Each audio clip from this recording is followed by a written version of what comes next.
जय श्री कृष्णा। प्रिय दर्शकों, आज हम भगवत गीता अध्याय 6 के श्लोक 22 और 23 का सरल हिंदी समझेंगे। जब मनुष्य ध्यान योग के द्वारा उस परम आनंद को प्राप्त कर लेता है, तब उसे संसार की कोई भी वस्तु उससे अधिक महत्वपूर्ण नहीं लगती है। श्लोक 22 में श्री कृष्ण कहते हैं कि जब व्यक्ति परमात्मा के आनंद में स्थित हो जाता है, वह किसी भी अन्य लाभ को उससे बड़ा नहीं मानता है, और यदि उसे बड़े से बड़ा दुख भी आ जाए तब भी उसका मन विचलित नहीं होता है। सरल शब्दों में हम ये भी कह सकते हैं कि जिसने सच्चा आत्मिक सुख पा लिया, वह बाहरी सुख दुख से प्रभावित नहीं होता है।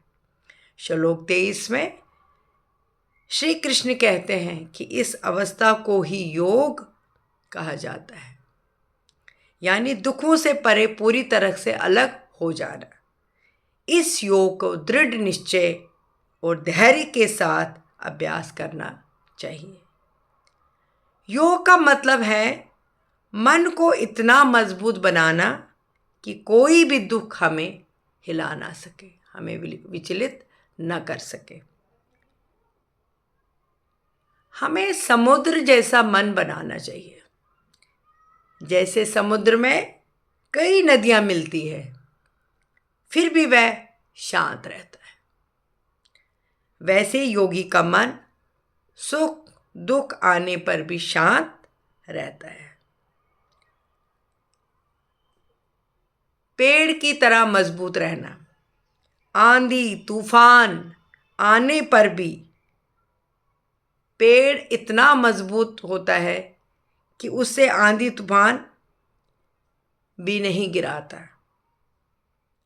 वैसे ही जिसने आत्मिक आनंद पा लिया, वह जीवन की कठिनाइयों में स्थिर रहता है।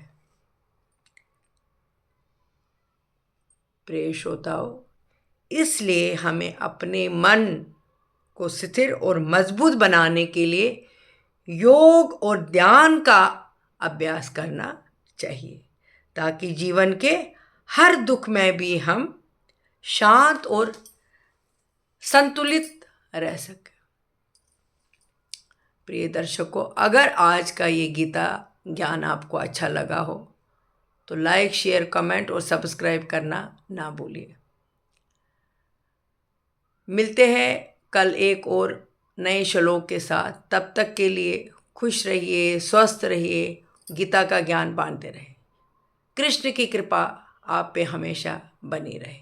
जय श्री कृष्ण।